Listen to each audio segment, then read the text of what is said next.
안녕하세요. 좋은 책, 좋은 삶, 꽃고독의 김민식입니다. 오빠와 여동생이 있어요.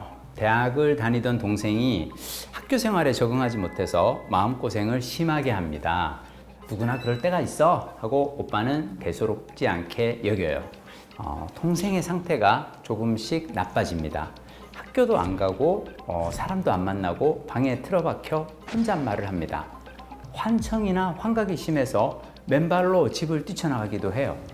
온 가족이 독실한 크리스천이라 교회 목사님께 상담을 합니다.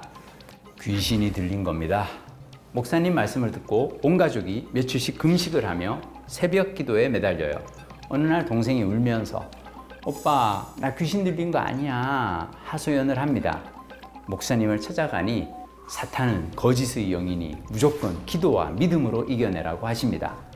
10년의 세월이 흐르고 동생의 병세는 더 나빠집니다. 폭력적으로 변해서 칼을 들고 가족들에게 달려들어요. 오빠는 경찰을 부르고요. 동생은 곧장 정신병원으로 이송됩니다. 왜 이제야 오셨습니까? 동생을 진찰한 의사의 첫마디예요. 10년 동안 뭐 하셨습니까? 왜 이 지경이 되도록 방치하셨습니까? 우울증, 조현병이 복합적으로 발병해 악화되었습니다. 초기에 치료했다면 정상생활도 가능할 텐데 너무 오래도록 병을 악화시켰습니다. 동생을 보살피던 오빠는 목사가 되고요. 미국으로 선교사로 파송돼 일하는데요. 동생과 같은 정신질환을 앓는 이들과 그 가족들을 만나고 그들을 돌보고 섬기는 일을 합니다. 자, 오늘은 그분이 쓰신 책을 소개합니다. 아주 정상적인 아픈 사람들. 폴김, 김인종 지음, 마른 몸. 평생 정신질환에 대해 고민하며 사신 폴김 목사님은 이 세상 거의 모든 사람이 알게 모르게 정신적 장애를 겪으면서 살아간다고 말하십니다. 정신질환의 거대한 스펙트럼에 우리 모두 포함되어 있다고요. 사람들은 스스로를 정상이라 여기며 살아갑니다. 이 착각에서 깨어날 때 회복이 시작되는 겁니다. 저자가 만난 한인 교포 중에는 월남전 참전 용사가 있습니다. 70년대 말 미국으로 건너와 사업에서 크게 성공했습니다. 두 딸을 두고 교민사회 활동도 활발히 하며 성공적인 이민 가정을 꾸려요. 자, 초등학교 5학년 딸이 2살 터울인 여동생과 싸우는 걸 보고 벌을 줍니다.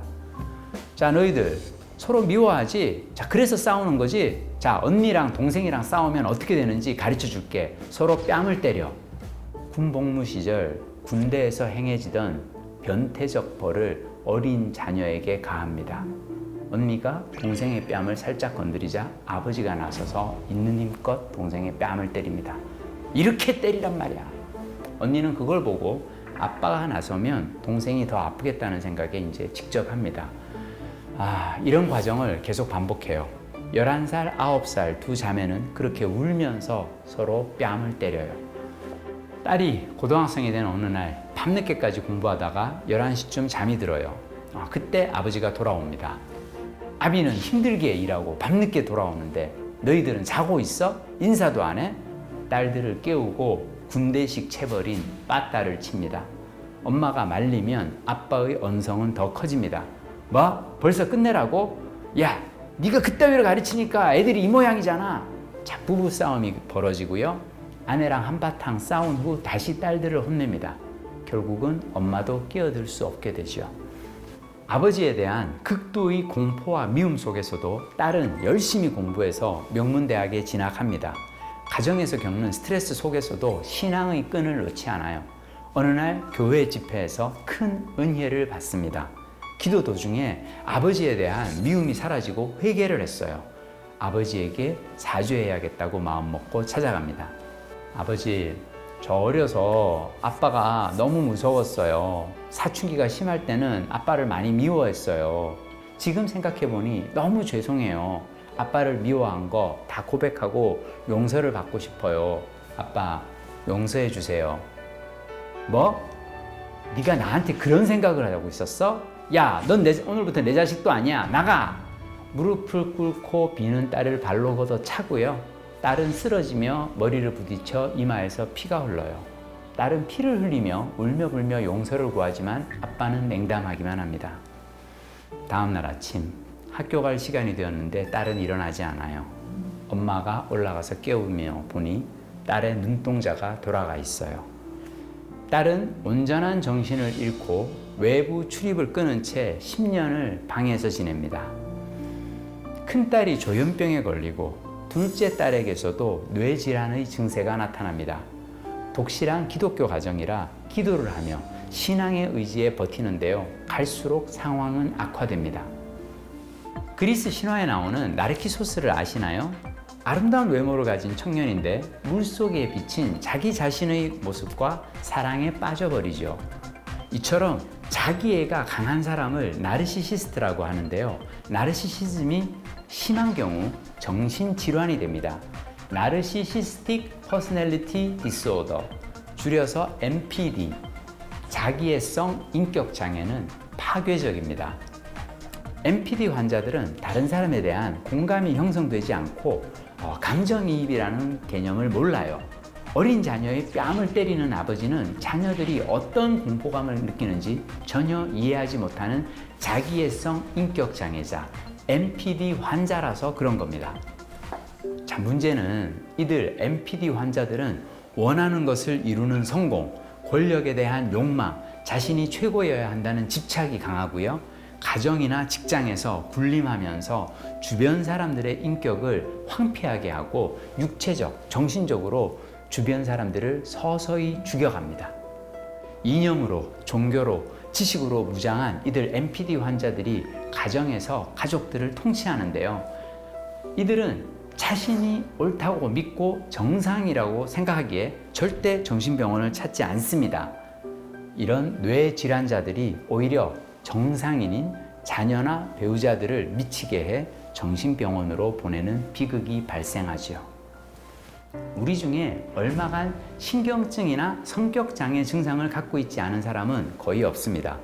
자, 신경증인 사람은 자신을 항상 수준 미달이라고, 늘 엉뚱한 선택을 하는 열등한 존재라고 자각하고요.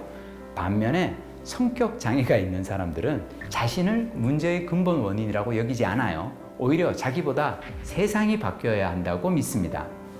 자, 여러분은 어느 쪽인가요? 내가 문제인가요? 세상이 문제인가요? 미국 교민사회에서 정신질환을 앓는 젊은이들과 그 가족을 오랜 세월 돌보고 섬긴 폴김 목사님은 이렇게 말씀하십니다. 정신질환은 착하고 똑똑한 청년들이 많이 걸립니다.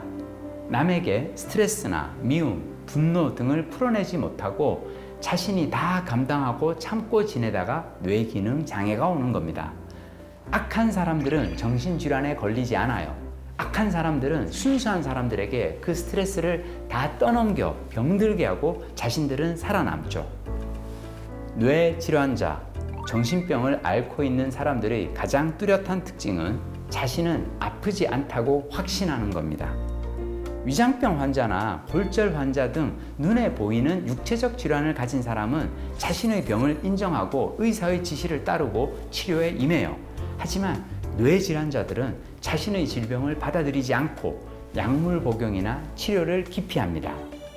이 부정의 단계를 지나 자신이 병자라는 걸 인정하는 순간에야 회복 단계로 나아갈 수 있습니다.